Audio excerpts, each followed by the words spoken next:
오늘 성경에는 사도 바울이 3차 전도 여행을 마무리하면서 이제 에베소를 떠나서 예루살렘으로 가는 여정입니다. 특별히 드로아에서 있었던 큰 사건을 성경에서 기록하고 있는데, 이 사건을 통하여 하나님이 바울을 통하여 역사하셨던 하나님, 오늘 믿음의 사람인 나를 통하여 하나님이 어떻게 역사하실까? 바울이 가는 곳마다 만나는 사람들에게 축복하고 복음 전하고 위로하고 격려했던 모습, 어려운 일을 만났을 때에 하나님 앞에 기도하며 간절히 매달렸던 그 모습을 통하여 오늘 우리에게 주시는 하나님의 음성, 하나님의 교훈을 듣고자 합니다. 본문 앞에 있는 20장 1절 말씀을 봉독하겠습니다. 1절 한 절 함께 봉독합니다. 소요가 그침에 바울은 제자들을 불러 권한 후에 작별하고 떠나 마게도냐로 가니라. 아멘. 에베소에서 3년 동안 머물면서 복음을 전했습니다. 하나님의 능력과 기적을 경험했습니다. 복음을 전했다는 이유 때문에 우상을 만드는 사람들이 장사가 되지 않는다고 해서 소란을 일으키고, 그 소요 가운데 하나님의 은혜로 모든 것이 진정되었습니다. 이제 평안해졌습니다. 그런데 사도 바울이 여기까지, 에베소의 사역은 여기까지, 나는 이제 예루살렘으로 가리라, 그 에베소 지역을 떠나는 장면입니다. 떠나기 전에 여기 제자들이라는 것은 믿음의 사람들을 말합니다. 예수님 믿는 신자들을 말합니다. 그들을 불러서 무엇을 했다고요? 1절을 보시면 권했다. 권한 후에 마게도냐로 떠났다는 것입니다. 여기 권하다라는 이 말이 헬라어 원문을 보면은 파라칼레사스입니다. 파라칼레사스, 파라 옆으로, 칼레오 부르다는 거예요. 옆으로 가서 옆으로 와서 불러주고 말해주고 이야기해 주는 것. 여러분 어디서 많이 들어본 단어 같아요. 파라클레토스라는 성령, 보혜사라는 말을 여러분 들어보셨을 거예요. 여기 파라칼레사스나 파라클레토스나 사실 어원은, 의미는 통하는 같은 의미의 말이거든요. 그러니까 내 감정으로, 내 생각으로 말하는 것이 아니라 내 안에 보혜사 성령님이 내 안에 오셔서 성령이 주시는 마음으로, 성령이 주시는 생각과 말로 이렇게 위로하고 권면하고 격려하는 것, 이것이 오늘 권한다는 말이거든요. 그러니까 사도 바울이 에베소를 떠나며 믿음의 사람들에게 여러분 주 안에서 힘내십시오, 믿음을 지키십시오, 여러분 잘하고 있습니다, 주님이 아십니다, 이렇게 권면하고 위로하고 에베소를 떠났다는 거예요. 2절에 보시면 사도 바울이 에베소를 떠나 마게도냐, 3절 이하에 가는 도시마다 그리스도인들을 만나면, 제자들을 만나면 무엇다고요? 권했다는 거예요. 권면했다는 것입니다. 위로하고 주의 이름으로 격려하는 사역을 감당했다. 여기서 우리에게 주시는 첫 번째 메시지가 있어요. 사도 바울이 선교 여정 가운데 믿음의 사람들을 만나면 먼저 비판하거나 먼저 나무라지 않고 사랑으로, 기도로 그들을 격려하고 위로했던 이 모습을 우리도 간직해야 한다는 거예요. 여러분 첫 번째 주시는 교훈, 우리가 격려할 때 살아난다는 거예요. 누가 살아나요? 내가 격려하는 그 영혼들이 살아나요. 동시에 격려하는 내 영혼이 살아나요. 내 심령이 살아나요. 내 믿음이 살아나요. 성령의 역사가 내 심령 가운데 살아난다는 거예요. 바울은 어느 곳에 가든지 예수 믿지 않고 믿음이 없는 사람들에게는 먼저 복음을 전합니다. 예수님을 전합니다. 믿음을 갖고 구원받도록 끊임없이 권면합니다. 복음을 전합니다. 근데 믿음을 가졌어요. 믿음의 사람인데 전에는 그러지 않았는데 점점 믿음이 약해졌어요. 흔들려요. 낙심해요. 우울해요. 상처가 있어요. 그런 사람들을 만나면 무엇을 전했다고요? 격려했다는 거예요. 힘내세요. 하나님이 알고 계세요. 힘내세요. 내가 기도하겠습니다. 다시금 일어나세요. 주의 일을 감당하세요. 믿음을 지키세요. 하나님 주신 사명을 감당하세요. 이렇게 권면하고 위로하고 격려하면서 하나님이 기뻐하시는 주의 나라를 세워갔다는 것입니다. 여러분 이 부분은 너무나 중요해요. 여러분 어떤 가정이, 어떤 교회, 어떤 공동체가 건강하고 하나님이 기뻐하시는 공동체일까요? 여러분 비판하거나 비난하거나 정죄하거나 그렇게 해서 상처 주는 공동체가 아니라 연약한 이들, 상처받은 이들을 위하여 기도하고 사랑하고 격려하며 세우는 공동체가 건강한 공동체예요. 여러분 가정을 한번 돌아보세요. 부부 사이에, 부모와 자녀 사이에, 형제들 사이에 여러분들이 주고받는 대화 속에 여러분 위로와 격려가 살아있나요? 아니면 정죄와 비판이 살아있나요? 여러분 위로와 격려와 축복의 말이 살아있는 공동체가 하나님이 기뻐하시는 공동체예요. 그 공동체 가운데 위로와 격려, 축복의 말 속에서 영혼들이 살아나는 그런 역사가 있다는 것입니다. 6세기 그레고리 7세가 이런 이야기를 합니다. 누구에게 진리를 전할 때, 복음을 전하고 진실을 말할 때, 때로는 잘못된 것에 대하여 교훈하고 가르칠 때에 먼저 7마디의 위로와 격려의 말이 필요하다. 위로의 말, 격려의 말이 없이 진실이라는 이름으로 가르치면은 그것이 효과가 없다는 거예요. 여러분, 이건 우리의 삶 속에서도 그대로 나타나는 거예요. 여러분들이 변화되고 성장하는 것, 무엇으로 여러분이 변화되고 성장했어요? 여러분, 누가 나에게 지적을 해서, 비판해서, 꾸중을 해서 내가 그것으로 내 마음이, 내 삶이 변화됐나요? 아니에요. 그런 경우는 거의 없어요. 위로받고 격려받고 칭찬받고 사랑받고 기도받으면서 내 심령 안에 역사하시는 성령님의 도우심 가운데 내가 변화되고 성장하고 성숙해 되었거든요. 사도 바울의 이 사역을 여러분 주목하십시오. 사도 바울이 힘들고 어려운 선교 여정 가운데 사실 자기 뜻대로 걸어간 길이 아니에요. 나는 이리로 가고 싶은데 성령이 저리로 가라면 유럽으로 건너갑니다. 나는 여기 오래 머물고 싶은데 3주 만에 떠나라면 떠나요. 나는 금방 떠나고 싶은데 여기 3년 머물러라. 그러면 3년 머무는 거예요. 성령님이 이끄시는 대로 순종하며 살다 보니까 성령의 위로, 성령의 도우심으로 그는 살아왔거든요. 인간적으로는 매도 많이 맞고 감옥에도 갇히고 힘든 시간을 살았지만 위로받고 싶어 격려받고 싶은 인생이었지만 사도 바울은 오히려 격려하고 위로하면서 하나님이 주시는 영적인 은혜로 회복되었다는 거예요. 여러분, 가정에서 누가 가장 위로받고 싶고 격려받고 싶어요?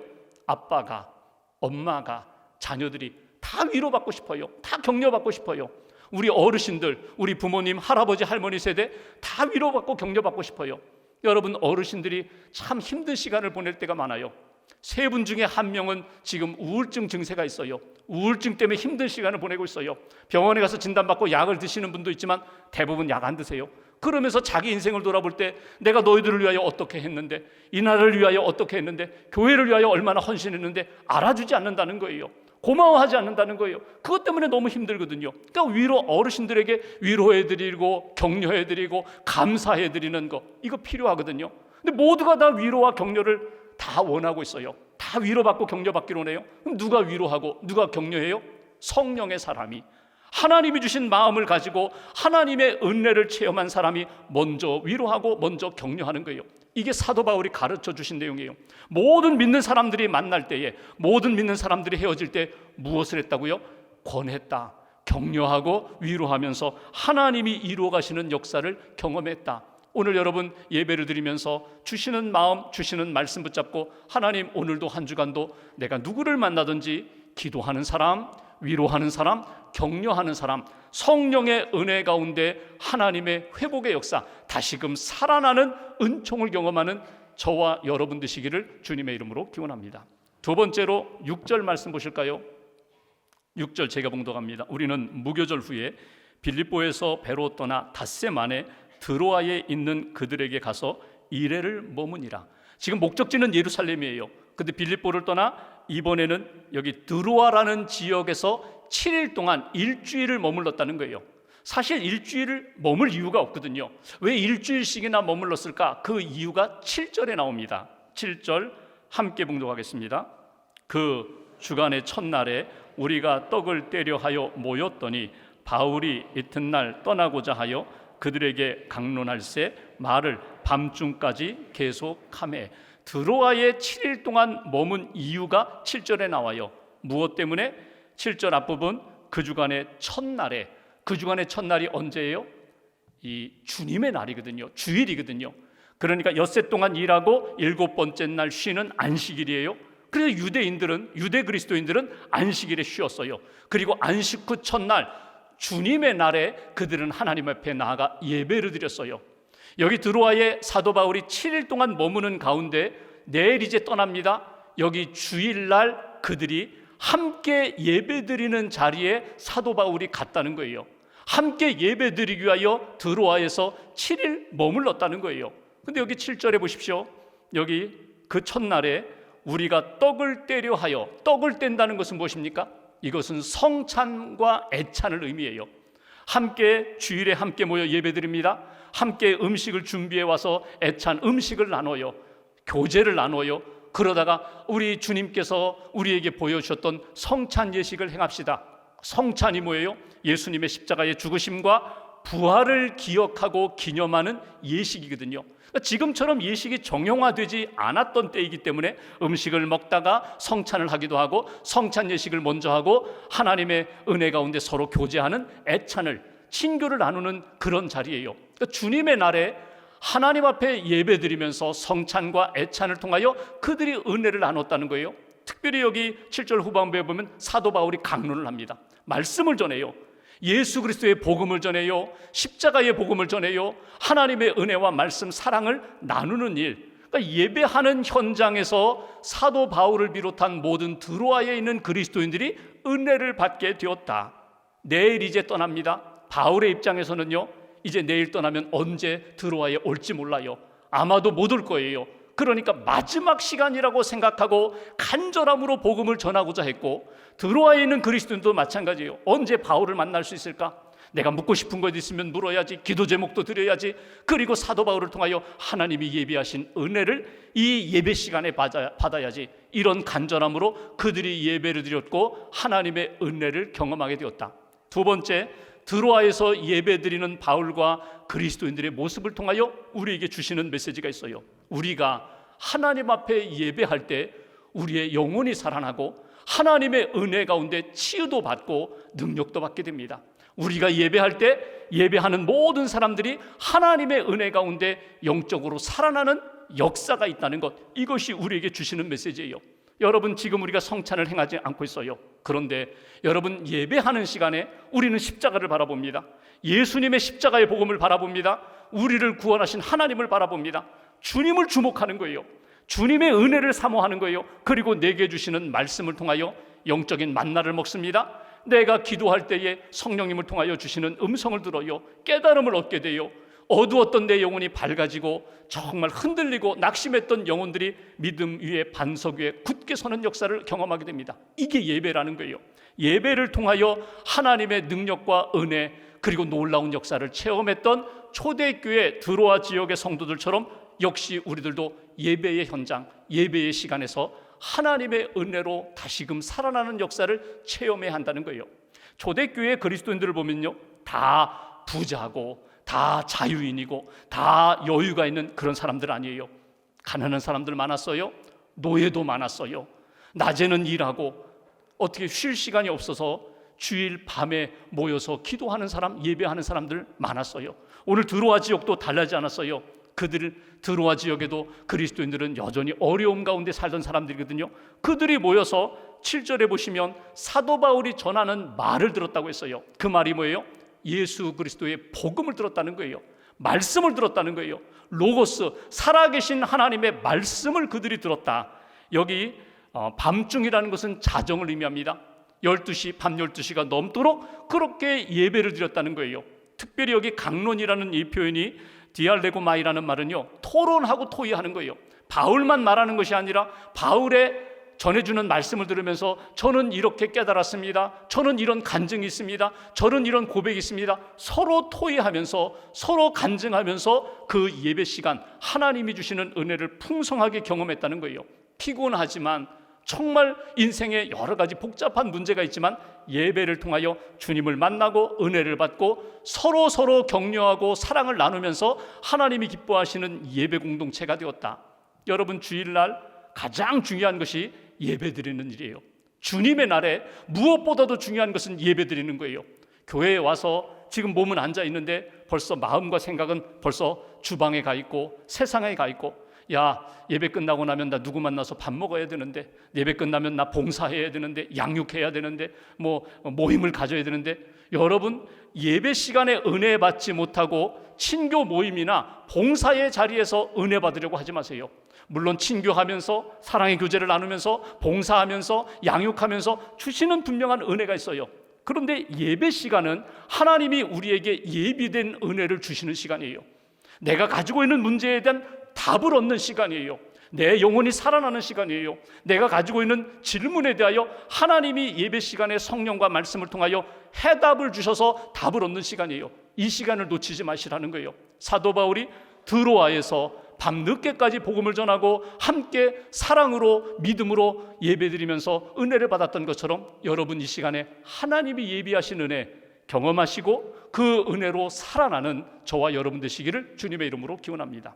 예배 시간 소홀히 하고 다른 곳에서 은혜 받으려고 하는 것은 마치 무엇과 같은가 하면 어머니가 아주 맛있는 음식을 잘 준비해 주셨어요.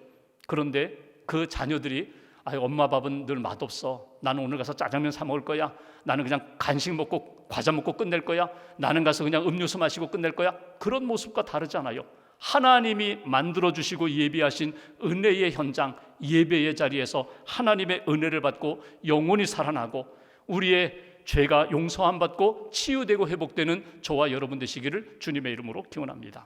세 번째 9절 말씀 보십시오. 9절 제가 봉독합니다. 유두고라 하는 청년이 창에 걸터 앉아 있다가 깊이 졸더니 바울이 강론하기를 더 오래 하매 졸음을 이기지 못하여 3층에서 떨어지거늘 일으켜 보니 죽었는지라. 여기 유두고라는 청년이 졸음을 이기지 못하고 졸다가 떨어졌어요. 그리고 죽었어요. 여러분, 사도행전은 누가라는 의사가 기록한 책입니다. 누가복음도 사도행전도 누가가 기록했어요. 의사가 볼 때 죽은 거예요. 사망 선고한 거예요. 그런데 이 청년이 그 3층 그 다락방 창에 걸터 앉았다가 졸았다는 거예요. 그리고 떨어져 죽었으니 얼마나 예배하던 사람들이 놀랐겠어요? 당황했겠어요?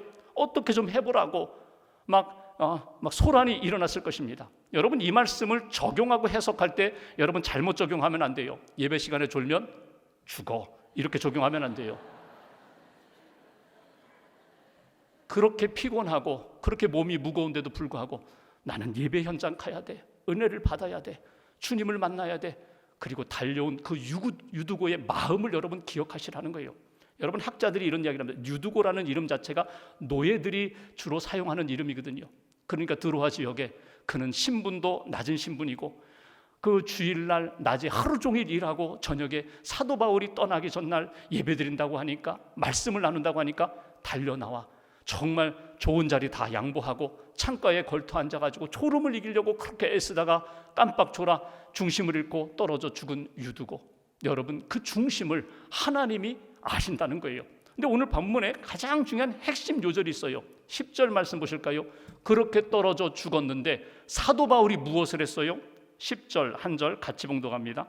바울이 내려가서 그 위에 엎드려 그 몸을 안고 말하되 떠들지 말라, 생명이 그에게 있다 하고 바울이 달려 내려갔어요. 그리고 그 위에 엎드려 죽어있는, 누워있는 그 유두고 위에 엎드렸다는 거예요. 여기 엎드렸다는 표현이 유두고 위에 엎드렸다는 의미도 되고, 영적으로 보면요, 하나님 앞에 엎드린 거예요. 하나님 앞에 기도하는 거예요. 하나님, 이 상황, 이게 무슨 상황입니까?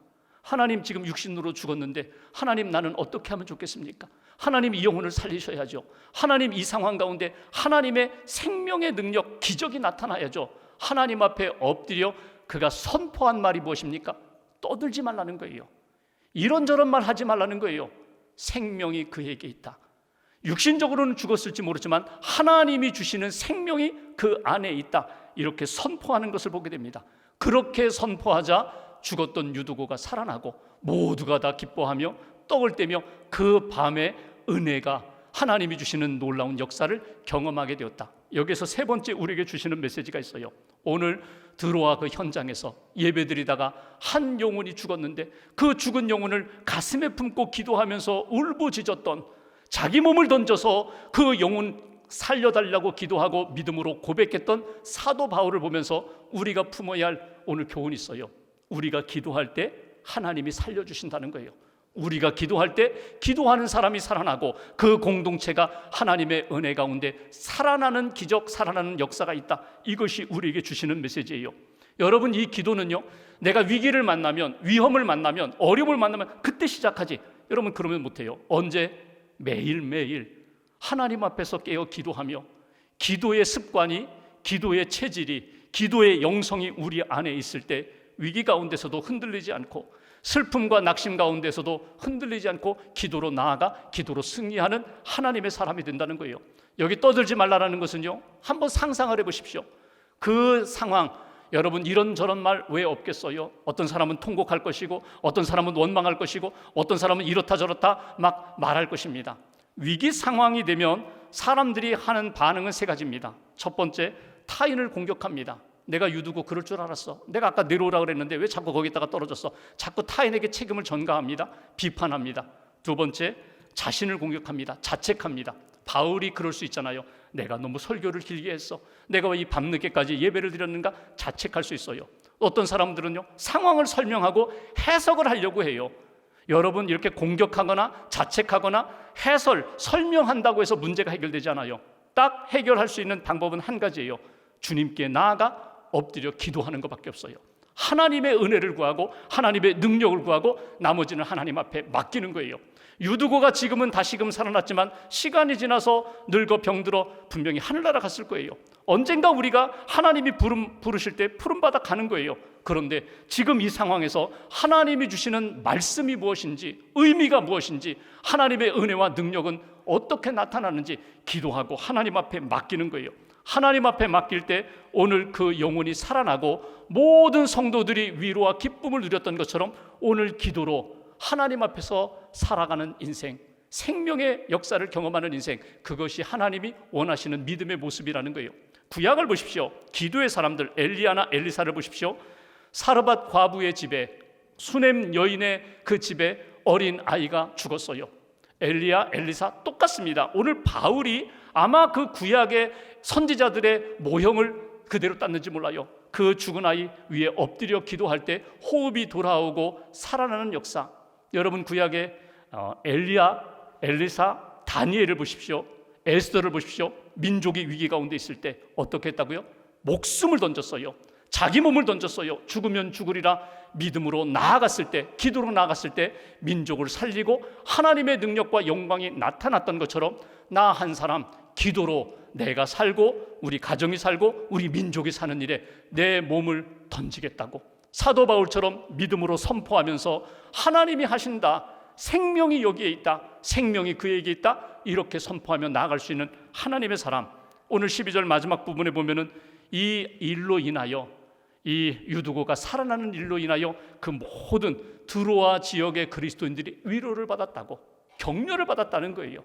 한 사건을 통하여 야, 하나님이 우리 모두를 사랑하시는구나, 우리에게 은혜를 베풀어 주셨구나, 위로를 받은 역사로 오늘 성경은 마무리됩니다. 설교서두에 말씀드렸던 이성미 집사님의 그 책에 대하여 몇 분들이 추천사를 썼어요. 그 추천사 글들 가운데 후배 개그 우먼인 신보라 씨, 이분도 신앙인이죠. 이분이 쓴 추천사가 참 마음에 와닿았어요. 제가 그대로 읽어드리면, 선배님은 눈물이 많습니다. 주님께 감사하다고 울고 많은 후배들을 사랑하게 해달라고 울고 예배의 자리를 지키기 위해 항상 두려워하며 기도하면서 우셨습니다.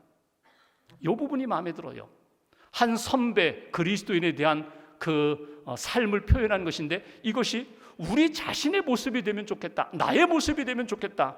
하나님 앞에 늘 감사하다고 울고, 정말 내가 사랑해야 할 사람인데 잘 사랑이 안 되니 사랑할 수 있게 해달라고 울고, 예배의 자리를 지켜야 되는데, 예배에서 은혜 받아야 되는데, 예배에서 회복되어야 되는데 하나님 잘 안 됩니다.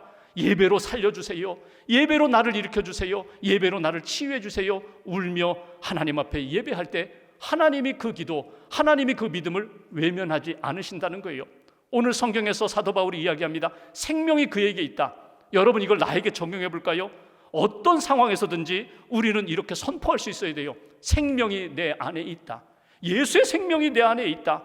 예수의 능력이 내 안에 있다. 성령의 위로하심과 격려가 내 안에 있다. 그러므로 나는 위로할 수 있는 사람, 격려할 수 있는 사람, 하나님의 뜻 가운데 믿음으로 일어날 수 있는 하나님의 사람이 된다. 이것이 오늘 말씀을 통하여 저와 여러분들에게 주시는 하나님의 음성입니다. 꼭 듣고 간직하시고 하나님 앞에서 이 한 주간도 믿음으로 사랑으로 승리하는 저와 여러분 되시기를 주님의 이름으로 축원합니다.